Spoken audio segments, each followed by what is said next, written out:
گزشتہ ہفتے کے مضامین کا خلاصہ۔ پہلے دن کی آیات مبارکہ میں مختلف مذاہب عالم کا تذکرہ ہے، یعنی مسلمان جنہوں نے اپنے اپنے زمانے میں خدا کے تمام انبیاء اور اس کی کتابوں کو مانا، اور محمد رسول اللہ صلی اللہ علیہ وسلم کے زمانے میں جنہوں نے پچھلے انبیاء کے ساتھ آپ پر بھی ایمان لانا قبول کیا۔ ان میں صادق الایمان بھی شامل تھے، اور وہ بھی تھے جو ماننے والوں میں شامل ہو جاتے تھے مگر کنارے پر رہ کر بندگی کرتے تھے اور کفر و ایمان کے درمیان متذبذب تھے۔ عرب اور دوسرے ممالک کے مشرکین جو مذکورہ بالا گروہوں کی طرح کسی خاص نام سے موسوم نہ تھے، قرآن مجید ان کو دوسرے گروہوں سے ممیز کرنے کے لیے مشرکین اور الذین اشرکوا کے اصطلاحی ناموں سے یاد کرتا ہے، اگرچہ اہل ایمان کے سوا باقی سب کے ہی عقائد و اعمال میں شرک داخل ہو چکا تھا۔ اسی طرح ان آیات مبارکہ میں فرمایا کہ فرشتے، اجرام فلکی اور وہ سب مخلوقات جو زمین کے ماوراء دوسرے جہانوں میں ہیں، خواہ وہ انسان کی طرح ذی عقل و ذی اختیار ہوں یا حیوانات، نباتات، جمادات اور ہوا روشنی کی طرح بے عقل و بے اختیار ہوں، سب کے سب اللہ کے آگے سر بسجود ہے۔ خواہ جو محض مجبور ہی نہیں، یعنی وہ جو محض مجبوراً ہی نہیں بلکہ بلا ارادہ اس کو سجدہ کرتے ہیں، ان کے مقابلے میں دوسرا انسانی گروہ جس کا بعد والی آیت میں ذکر ہے، وہ جو اپنے ارادے سے خدا کے آگے جھکنے سے انکار کرتا ہے، مگر دوسری بے اختیار مخلوقات کی طرح وہ بھی قانون فطرت کی گرفت سے آزاد نہیں ہے اور سب کے ساتھ مجبوراً سجدہ کرنے والوں میں شامل ہے۔ اس کے مستحق عذاب ہونے کی وجہ یہی ہے کہ وہ اپنے دائرہ اختیار میں بغاوت کی روش اختیار کرتا ہے۔ اسی طرح ان آیات میں ذلت و عزت سے مراد حق کا انکار اور اس کی پیروی ہے، کیونکہ اس کا لازمی نتیجہ ذلت اور عزت ہی کی شکل میں ظاہر ہوتا ہے۔ دوسرے دن کی آیت مبارکہ کے آغاز میں اہل ایمان اور نیک اعمال کرنے والوں کو یہ تصور دلانا مقصود ہے کہ ان کو شاہانہ ریشم کے لباس پہنائے جائیں گے اور سونے کے کنگنوں سے آراستہ کیا جائے گا،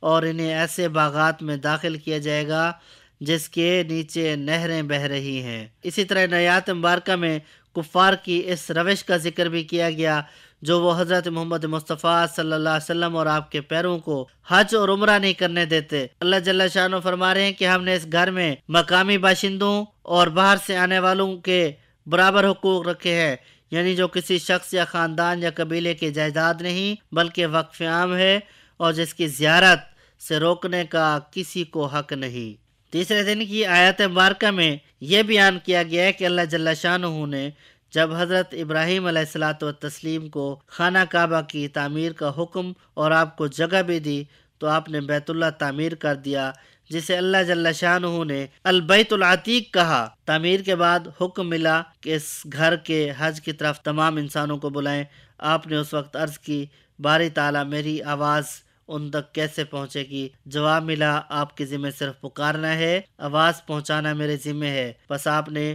مقام ابراہیم پر یا صفا پہاڑی یا ابو قبیس پہاڑ پر کھڑے ہو کر ندا کی کہ لوگو، تمہارے رب نے اپنا ایک گھر بنایا، پس تم اس کا حج کرو۔ پہاڑ جھک گئے اور آپ کی آواز ساری دنیا میں گونج گئی، یہاں تک کہ باپ کی پیٹھ میں اور ماں کے پیٹ میں جو تھے انہیں بھی سنائی دی۔ ہر پتھر، ہر درخت، ہر اس شخص نے جس کی قسمت میں حج کرنا لکھا تھا بآواز بلند لبیک پکارا۔ پھر فرمایا پیدل لوگ بھی آئیں گے، سواریوں پر بھی آئیں گے، اور کچھ لوگوں نے اس سے استدلال کیا کہ جسے طاقت ہو اس کے لیے پیدل حج کرنا سواری پر حج کرنے سے افضل ہے، اس لیے کہ پہلے پیدل والوں کا ذکر ہے۔ یہ اسی خانہ کعبہ اور اس کے حج کی برکت تھی کہ حضرت ابراہیم علیہ السلام کے زمانے سے لے کر نبی مہربان صلی اللہ علیہ وسلم کے زمانے تک 2500 برس کی مدت میں عربوں کو ایک مرکز وحدت حاصل رہا جس نے ان کی عربیت کو قبائلیت میں بالکل گم ہونے سے بچائے رکھا۔ پھر ان آیات مبارکہ میں یہ بھی بیان کیا گیا کہ اللہ جل شانہ فرما رہے ہیں کہ بتوں کی گندگی سے بچو، یعنی بتوں کی پرستش سے اس طرح بچو جیسے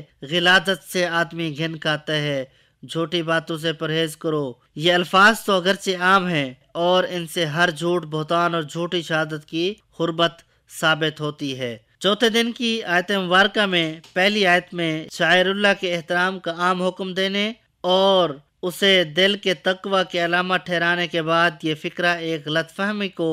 رفع کرنے کے لیے ارشاد فرمایا گیا ہے۔ شاعر اللہ میں ہدی کے جانور بھی داخل ہیں جیسا کہ اہل عرب مانتے تھے، اور قرآن خود بھی آگے چل کر کہتے ہیں کہ وَالْبُدُنَ جَعَلْنَاهَا لَكُم مِّن شَعَائِرِ اللَّهِ، اور ہدی کے ان اونٹوں کو ہم نے تمہارے لیے شاعر اللہ میں شامل کیا۔ اس آیت سے دو باتیں معلوم ہوئیں، ایک یہ کہ قربانی تمام شرائع الہیہ کے نظام عبادت کا ایک لازمی جز رہی۔ توحید فی العبادت کے بنیادی تقاضوں میں سے ایک یہ بھی ہے کہ انسان نے جن جن صورتوں سے غیر اللہ کی بندگی کی ان سب کو غیر اللہ کے لیے ممنوع کر کے صرف اللہ کے لیے مختص کر دیا جائے۔ پھر ان آیت مبارکہ میں لفظ مخبتین استعمال کیا گیا جس کا مفہوم کسی ایک لفظ سے پوری طرح ادا نہیں ہوتا۔ اس میں تین مفہومات شامل ہیں، ایک استکبار، غرور نفس، اللہ کو چھوڑ کر اللہ کے مقابلے میں عزت اختیار کرنا، اس کی بندگی و غلامی پر مطمئن ہو جانا، اس کے فیصلوں پر راضی ہو جانا۔ پھر قربانی کا طریقہ جاری کر کے مسلمانوں کو یہ بھی موقع فراہم کر دیا کہ حج کے زمانے میں اپنے اپنے گھروں پر ہی قربانی کر کے اس سعادت میں حصہ لے سکیں جس سے دشمنوں نے ان کو محروم کرنے کی کوشش کی، اور حج سے الگ ایک مستقل سنت کی حیثیت سے قربانی جاری کر دی تاکہ جو حج کا موقع نہ پائے وہ بھی اللہ کی نعمت کے شکر اور اس کی تکبیر کا حق ادا کر سکے۔ 5ویں دن کی آیات مبارکہ کے آغاز میں لفظ مدافعت استعمال ہوا۔ یہ دفع سے ہے جس کے اصل معنی کسی چیز کو ہٹانے اور دور کرنے کے ہیں، مگر جب دفع کرنے کے بجائے مدافعت کرنا بولیں گے تو اس میں دو مفہوم اور شامل ہو جائیں گے۔ ایک یہ کہ کوئی دشمن طاقت جو حملہ آور ہو رہی ہو اور مدافعت کرنے والا اس کا مقابلہ کر رہا ہے، دوسرے یہ کہ یہ مقابلہ بس ایک دفعہ ہی ہو کر نہیں رہ گیا بلکہ جب بھی وہ حملہ کرتا ہے یہ اس کو دفع کرتا ہے۔ ان دو مفہومات کو نگاہ میں رکھ کر دیکھا جائے تو اہل ایمان کی طرف سے اللہ کے مدافعت کرنے کا مطلب یہ سمجھ میں آتا ہے کہ کفر اور ایمان کی کشمکش میں اہل ایمان تنہا نہیں ہوتے بلکہ اللہ خود ان کے ساتھ ہوتا ہے اور ان کی تائید اور حمایت فرماتا ہے، ان کے خلاف دشمنوں کی چالوں کا توڑ کرتا ہے۔ چنانچہ یہ آیت حقیقت میں اہل حق کے لیے ایک بہت بڑی بشارت ہے جس سے بڑھ کر ان کا دل مضبوط کرنے والی کوئی دوسری چیز نہیں ہو سکتی۔ اسی طرح ان آیات میں لفظ سوامع و بیون و صلواتن کے استعمال ہوئے ہیں جہاں راہب و سنیاسی اور تارک الدنیا فقیر رہتے ہوں، اور بیعہ کا لفظ عربی زبان میں عیسائیوں کی عبادت گاہ کے لیے استعمال ہوا ہے، اور صلوات سے مراد یہودیوں کے نماز پڑھنے کی جگہ ہے۔ اسی طرح ان آیات مبارکہ کی آخری آیت میں وہ مضمون بیان فرمایا جو قرآن مجید میں متعدد مقامات پر بیان ہوا ہے کہ جو لوگ خلق خدا کو توحید کی طرف بلانے اور دین حق قائم کرنے اور شر کی جگہ خیر کو فروغ دینے کی سعی و جہد کرتے ہیں وہ دراصل اللہ کے مددگار ہیں، کیونکہ یہ اللہ کا کام ہے جسے انجام دینے میں وہ اس کا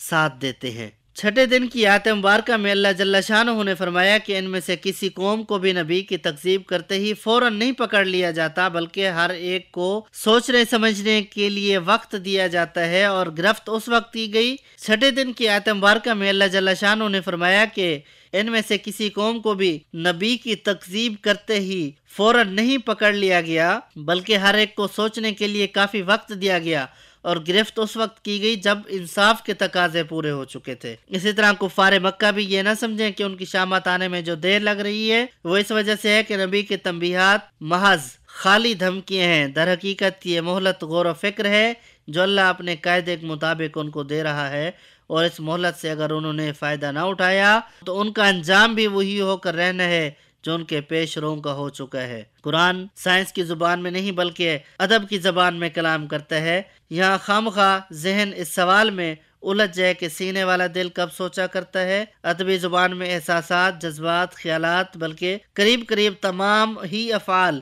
دماغ، سینے اور دل ہی کی طرف منسوب کیے جاتے ہیں، حتیٰ کہ کسی چیز کے یاد ہونے کو بھی یوں کہتے ہیں وہ تو میرے سینے میں محفوظ ہے۔ اللہ تعالیٰ سے دعا ہے کہ اللہ تعالیٰ ہمیں اپنی زندگی قرآنی ہدایات کے مطابق بسر کرنے اور ہمیشہ اقامت دین کا فریضہ سر انجام دینے کی توفیق عطا فرمائے، آمین یا رب العالمین، وما علینا الا البلاغ المبین۔ This program is the sole property of Pakistan Broadcasting Corporation, Islamabad. Piracy in this regard is illegal.